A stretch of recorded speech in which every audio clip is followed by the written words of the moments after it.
আল কোরআন তিলাওয়াত করতে গিয়ে কোথাও কোথাও একটু টেনে পড়তে হয়। এই টেনে পড়াকে বলা হয় মাদ। আরবি ভাষায় 1 আলিফ, 3 আলিফ, 4 আলিফ মাদ রয়েছে। তো 1 আলিফ মাদগুলোকে বলা হচ্ছে মদ্দে আসলি। 1 আলিফ মাদগুলোকে বলা হচ্ছে মদ্দে আসলি। আমরা কোথায় কোথায় 1 আলিফ টানতে হয় এখন তা জানব। প্রথম নিয়ম, জবরের বামে খালি আলিফ 1 আলিফ মাদে আসলি। জবরের বামে খালি আলিফ 1 আলিফ মাদে আসলি। ওয়ামা ওয়ালা। 1 আলিফ মদ 3 থেকে 5 সেকেন্ড পর্যন্ত টানতে হয়। আরবি টেক্সটগুলো খেয়াল করুন।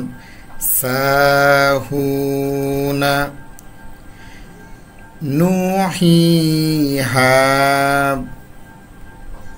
আল কোরআনে অসংখ্য জায়গায় এরকম জবরের বামে একটি করে খালি আলিফ দেখতে পাবেন।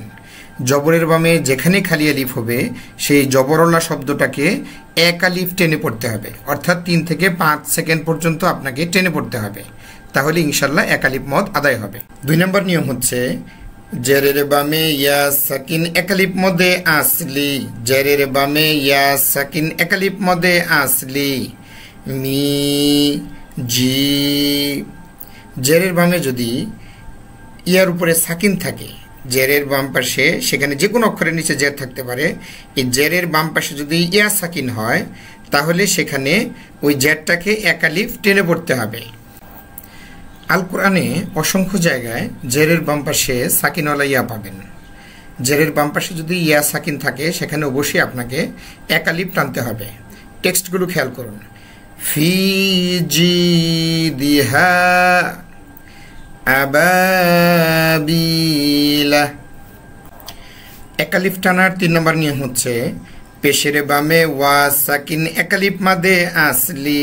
খেয়াল করুন, পেশের বামে ওয়া সাকিন 1 আলিফ মাদে আসলি। দু মু। পেশের বাম পাশে যদি ওয়া থাকে এবং তার উপর একটা সাকিন থাকে তাহলে আপনাকে সেই পেশওয়ালা অক্ষরটাকে অবশ্যই 1 আলিফ টেনে পড়তে হবে। আবার বলছি, পেশের বাম পাশে যদি ওয়া সাকিন থাকে তাহলে আপনাকে অবশ্যই 1 আলিফ টেনে পড়তে হবে। 1 আলিফ মদের মদে আসলির আমরা 3টি নিয়মই ইতিমধ্যে পড়েছি। জবরের বামে খালি আলিফ, পেশের বামে ওয়াও সাকিন এবং জেরের বামে ইয়া সাকিন। উপরে লেখাগুলো খেয়াল করুন, বিশেষ করে কমলা চিহ্নিত যে রঙগুলো রয়েছে সেই অক্ষরগুলোতে মদ হয়েছে। প্রথমটি সাহুনা, নুহিহা। সাধারণভাবে 1 আলিফ মদের সর্বশেষ নিয়মটি এখন আমরা জানব। খারা জবর খারাজের উল্টা পেশ পাইলে 1 আলিফ মদে আসলি। খারা জবর খারাজের উল্টা পেশ পাইলে 1 আলিফ মদে আসলি। খেয়াল করুন, যেখানে এরকম খারা জবর খারাজের বা উল্টা পেশ দেখবেন, এই খারা জবর ওলা অক্ষরগুলোকে 1 আলিফ টেনে পড়তে হবে।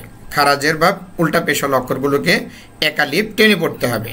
এটাই হচ্ছে সাধারণভাবে মদে আসলির সর্বশেষ নিয়ম বা 4র্থ নিয়ম। এখানে দালের উপর দেখেন খারা জবর রয়েছে, খারাজের রয়েছে এবং উল্টা পেশ রয়েছে, সুতরাং আমরা 1 আলিফ টেনে পড়ব। দা, দি, দু। আল কোরআনকে শুদ্ধ করে রিডিং পড়তে হলে মদে আসলির 1 আলিফ মদের এই ছন্দগুলো আপনাকে ভালোভাবে মুখস্থ করে নিতে হবে। জবরের বামে খালি আলিফ 1 আলিফ মদে আসলি।